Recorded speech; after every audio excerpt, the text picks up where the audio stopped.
Olá pessoal, bem-vindo ao 8º módulo do curso Como Ler um Artigo Científico. Se você chegou até aqui, parabéns! E agora nós entramos no módulo mais difícil do nosso curso, que é discutir sobre a leitura sintópica, que é o terceiro nível de leitura sobre o qual nós estamos discutindo.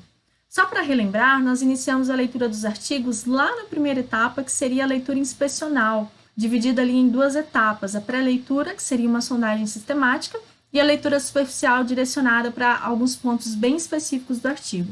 Depois disso, nós seguimos, então, para a leitura analítica, que era um pouco mais aprofundada e demandava um pouco mais de tempo de cada um dos artigos lidos. Bom, parece que tudo acabou na leitura do artigo? Na verdade, não, tá? Porque agora você precisa reunir todas essas informações a partir da sua escrita. E é aí que entra a leitura sintópica.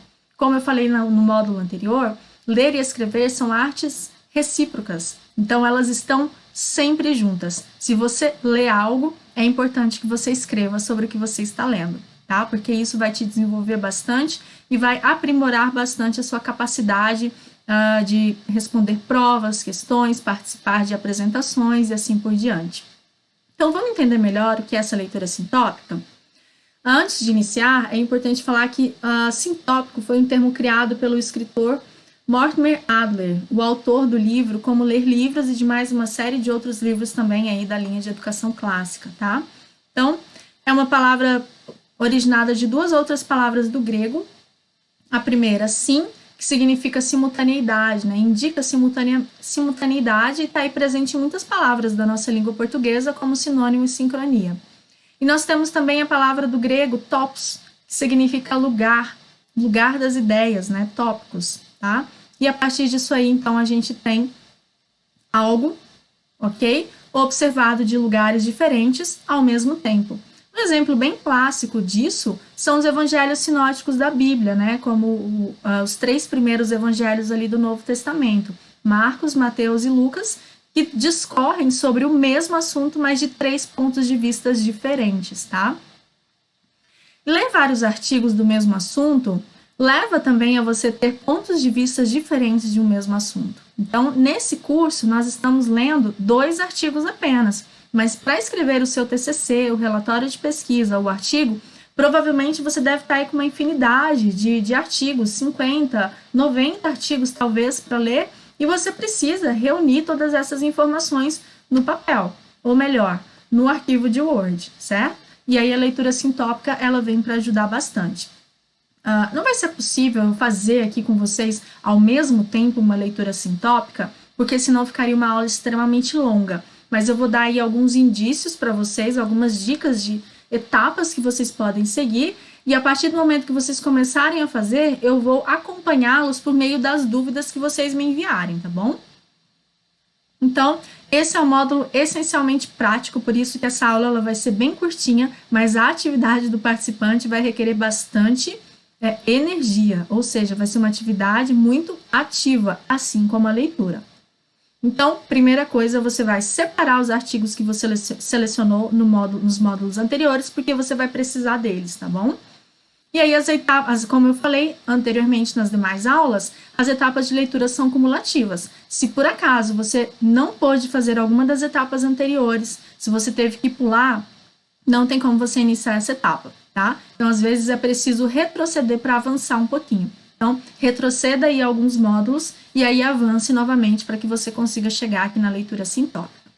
E é importantíssimo esse tipo de leitura para você escrever as revisões de literatura, seja lá do seu projeto de iniciação científica, o artigo, o TCC e dissertações e teses também, para você que deseja ir para a pós-graduação, você precisa chegar lá na pós-graduação minimamente dominando aí uma capacidade de leitura sintópica.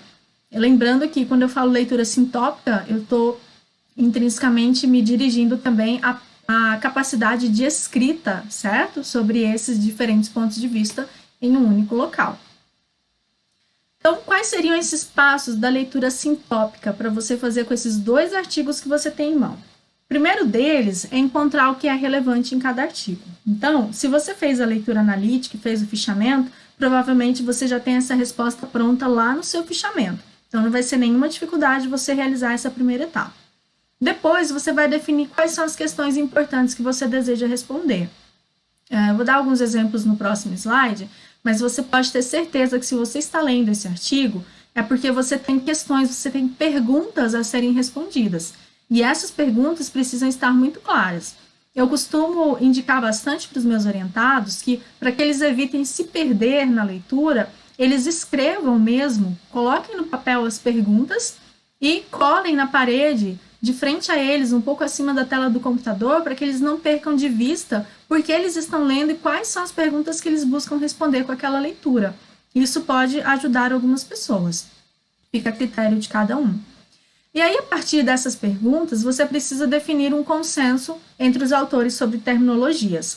Na área das agrárias, isso não é tão comum, mas talvez na área das ciências sociais aplicadas, pode ser que alguns termos sejam referidos pelos autores por formas diferentes. E aí isso é um risco muito grande de ter interpretações enviesadas ou incorretas, tá? É importante, então, que você defina uma única terminologia para um determinado assunto.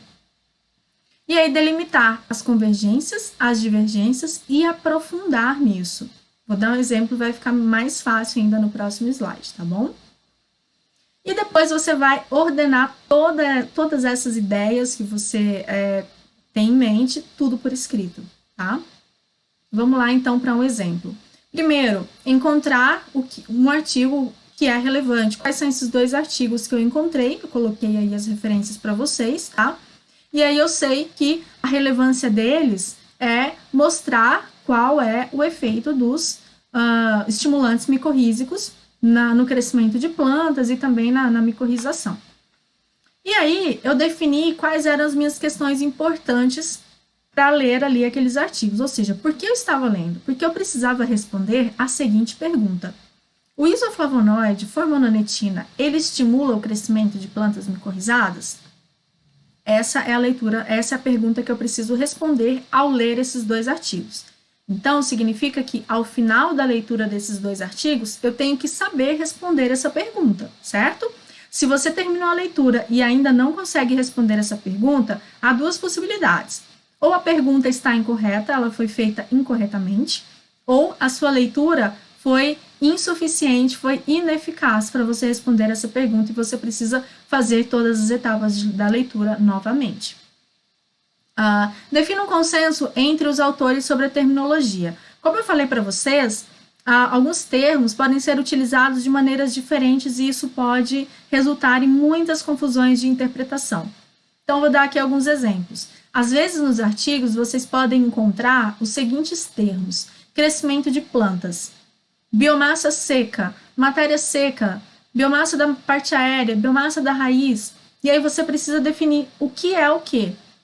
No seu trabalho, você vai ter que unificar isso. Então, você vai ter que usar um exemplo. Defina biomassa seca, englobando todo tipo de produção de matéria seca da planta, seja de parte aérea ou seja de raízes. E aí você unifica e você já sabe o que colocar ou não colocar dentro desse termo. Micorrização. Quando você fala micorrização, você está se referindo à taxa de colonização micorrízica ou à densidade de esporos encontrada ao redor das raízes das plantas. Isso precisa ficar claro, tá? Senão você vai começar a comparar colonização micorrízica com atividade enzimática, com densidade de esporo, e aí vai virar uma grande confusão e você não vai conseguir responder a sua pergunta. E aí a quarta etapa, delimite as convergências e as divergências e aprofunde. Então, eu peguei esses 2 artigos porque eles utilizavam exatamente a mesma dose de formononetina. E aí eu percebi que essa mesma dose, ela foi eficaz no feijão, certo? Mas ela não promoveu o crescimento do milho. Então, o que eu percebi aí, a convergência era a mesma dose de formononetina que eles estavam utilizando. A divergência foi que eles utilizaram espécies diferentes e que essas respostas do estimulante micorrízico foi diferente, certo? Na promoção do crescimento das culturas. Então, eu encontrei aí as divergências e as convergências desses 2 trabalhos, e aí agora eu passo para a próxima etapa, que é organizar tudo por escrito. Gente, essa é a etapa mais difícil que tem, mas ela exige muito treinamento. Então, não adianta eu ficar explicando vários e vários exemplos aqui para vocês, se vocês não pegarem o que vocês têm em mão e começar a treinar. tá? Então, para ordenar isso aqui tudo, você tem que mais uma vez ter a sua pergunta em mente. Então, vou colocar aqui de novo a minha pergunta. O isoflavonoide farmanonetina estimula o crescimento de plantas micorrizadas? Lá no ponto 4, eu já falei que sim, mas não em todas as plantas, certo? Só que agora eu preciso ordenar todas essas ideias por escrito e eu preciso aprofundar. Se afeta sim ou não, se é benéfico ou não, por quê? E assim por diante. Porque se eu não aprofundo, fica meramente o que vocês já devem ter bastante ouvido falar sobre fofoca científica. Tá? Silva et al. 2015 disse isso, mas Souza et al. 2020 disse outro. Não tem riqueza nenhuma nessa discussão. Simplesmente fala que Souza e Silva eles não conseguem se entender. Né? Parece uma fofoca científica mesmo, tá? E não é essa a intenção da discussão de dados, revisão de literatura e assim por diante. Então, vou colocar aqui na tela um exemplo de um resultado de uma leitura sintópica que eu fiz desses dois artigos. Pode parecer difícil? É difícil, mas com o treinamento, pessoal, vocês perceberão que vão alavancar muito, tanto na leitura quanto na escrita. Acredito que principalmente na escrita, que é uma das habilidades mais difíceis de se desenvolver, eu percebo entre os meus alunos, tá? Então, vamos lá. Em feijão, a aplicação dessa dose de farmanonetina no tratamento de sementes estimulou a colonização micorrízica e, adicionalmente, a produção de matéria seca das plantas micorrizadas, o que não aconteceu com plantas não colonizadas. Então, aí eu coloquei os principais resultados do primeiro artigo, tá? Desse Xu et al. 2017. E aí perceba que eu acabei detalhando um pouco sobre o trabalho dele. Eu coloquei que a farmanonetina foi aplicada no tratamento de sementes, tá? Eu adicionei qual foi a variável beneficiada por ela, que foi a colonização micorrízica, a produção de matéria seca, e destaquei aí que as plantas micorrizadas foram melhores do que as não micorrizadas, tá? Aí agora eu vou para o outro artigo que eu li, que é o do McNeil 2020. Então eu inicio. Por outro lado, na cultura do milho, a aplicação da mesma dosagem do isoflavonoide não estimulou a micorrização e o crescimento das plantas. Então, eu acabo colocando aí que a cultura é diferente, a dose é a mesma, tá? Mas que o resultado também foi diferente do encontrado no feijão. E agora eu vou reunir a interpretação aí desses dois resultados. E aí vocês vão perceber que vai ter a citação de outros trabalhos, porque nesse ponto você acaba misturando mesmo aí o conhecimento de vários autores dentro de uma mesma discussão, tá? Então percebam como eu vou discorrer agora. O feijão é uma espécie altamente dependente da simbiose micorrízica, uma vez que possui um sistema radicular pivotante e requer grande quantidade de ATP para realizar a fixação biológica de nitrogênio. Então, quem falou isso foi o próprio Xu, 2017, e um outro trabalho também que eu estava lendo durante a minha leitura analítica, de Cardoso, 2014, Cardoso e Colaboradores, 2014. Então, eu já adiciono essa citação também, porque eu sei que o Cardoso falou a mesma coisa, tá? Continuando. Por isso, sua inoculação com fungos micorrízicos frequentemente beneficiam o crescimento de plantas.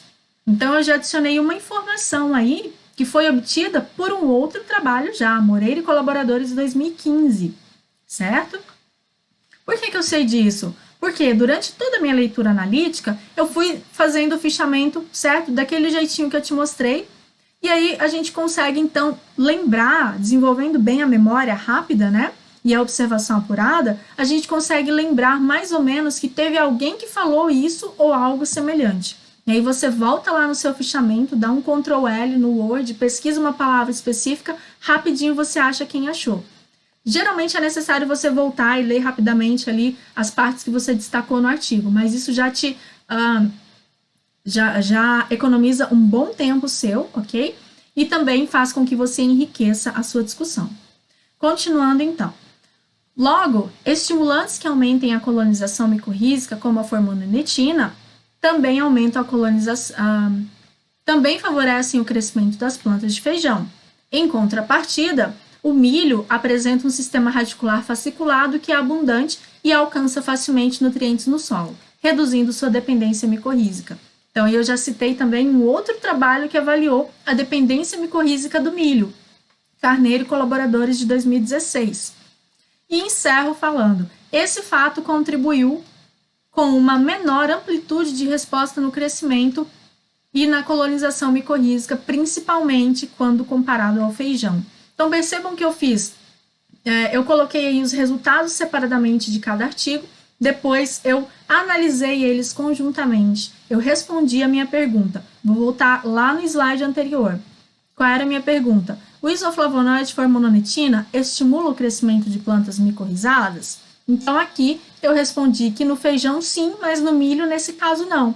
E aí eu aprofundei, explicando por que então poderia haver essa diferença de resposta, tá? E aí aqui, se eu tivesse, por exemplo, dados do meu TCC para adicionar, eu poderia adicionar também aqui junto à minha discussão. No presente trabalho, os resultados encontrados foram semelhantes ao de Chu e colaboradores de 2017, ou de McNeil e colaboradores de 2020, justamente porque aí você vem explorando quais foram as semelhanças que vocês encontraram dentre esses trabalhos e que pode ajudar a explicar os seus resultados, tá? Então, esse aqui é um exemplo de uma leitura sintópica. Vou falar para vocês, pessoal, talvez um parágrafo desse demore um dia inteiro para sair, tá? Principalmente no início aí do treino, né, da leitura sintópica. Às vezes demora mesmo, mas quanto mais você treina, melhor qualidade fica o seu texto, tá? E mais rapidamente você vai desenvolvendo a leitura e a escrita sintópica, tá bom? Bom, essa é a última atividade bastante ativa do nosso curso.